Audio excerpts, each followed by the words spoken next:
What's going on, summoners? Welcome back to the channel.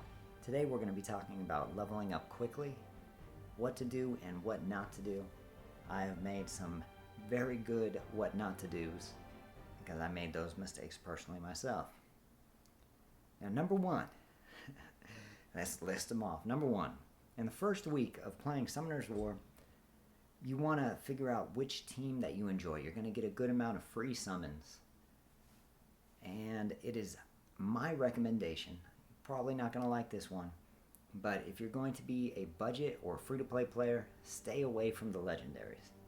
That is my opinion. If you want to level up fast, if you want to make it to the top of the leaderboard early, do not mess with any legendaries.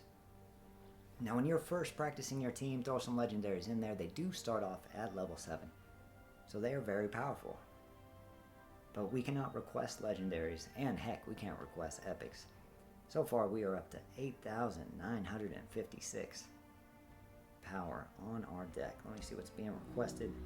Ooh, we need that.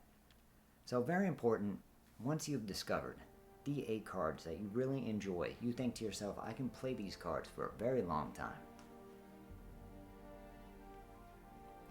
Then it's time to start leveling up those cards, and only those cards. I made the mistake of leveling up mini cards early on, and I am already running out of the blue crystals. And here is 20,000. That's pretty rough, right? Level 10 to 11, 20,000 is rough. I thought 10,000 was rough. Level 9 to 10 is 10,000. That is, it's like, where are we getting that? That is the only other place the majority of our purple crystals have gone. I've probably spent 10,000 of my purple crystals on 200,000 of the blue crystals. And I wish I hadn't upgraded so many of my characters, because I would have a lot of those diamonds back. So this is going to be our next level 11. My favorite DPS, not the best DPS, I would say the clown, the girl, I do not know her name, forgive me, is probably the best DPS, especially against a rock golem. She just eats him alive. There is 20,000 gone. We're going to be down to 48,000. And one day, hopefully before the end of the season, we're going to get Roy to level 12. 40,000 blue gems. That is brutal. So do not spend too many of those blue gems on characters that you're not sure you're going to use. So feel free to just try everybody out that first week. Find out what is fun for you, what can I use for a very long time. By not upgrading any of the cards that are not in your deck, you will get a ton of alliance points. At one point, I was able to accumulate over 3,000 dust a day, because I was getting the max 2,000 dust, and then from our quest we were getting about 1,500 a day. And you want those alliance points because you're going to be able to get 3 hero cards, 1 skill point, which it keeps giving us the same skill over and over again. That really sucks. I wish they wouldn't do that. We're probably going to end up spending all of ours on enchantment scrolls, hoping to have 300 to 400 before the end of the season. Probably more realistic, it's going to be like 260, 280. But yeah, that would be the dream, because next up, you want to start optimizing your gems. Find out if you can pick 3 characters. So you have 3 gems in each category in the craft building.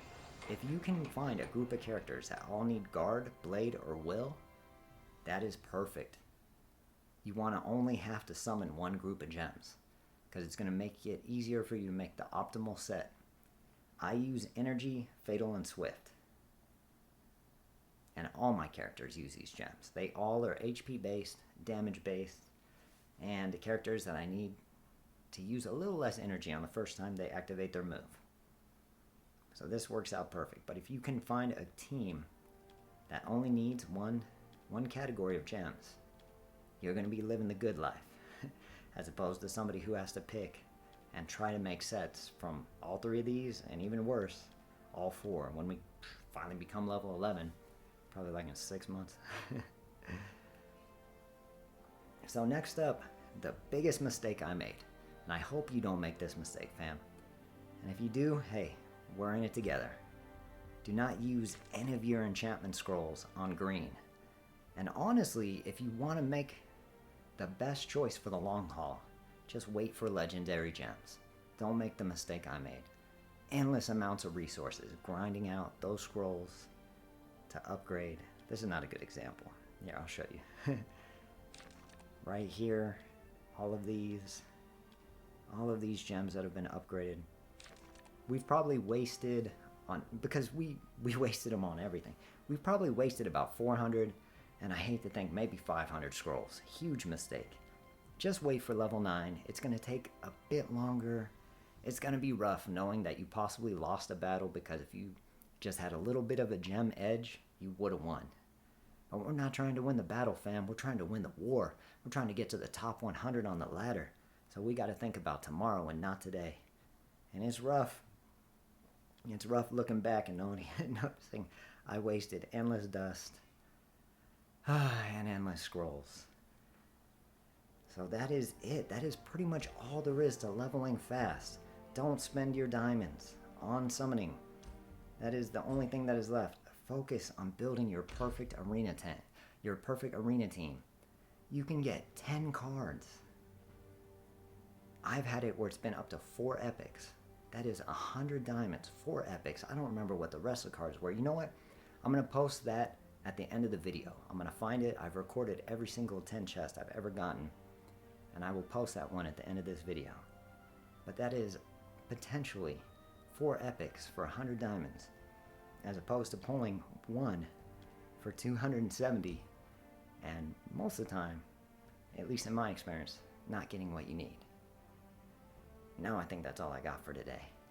And I hope you all have a great day. Smash that like button, subscribe for more Summoner's War, and I'll see y'all tomorrow.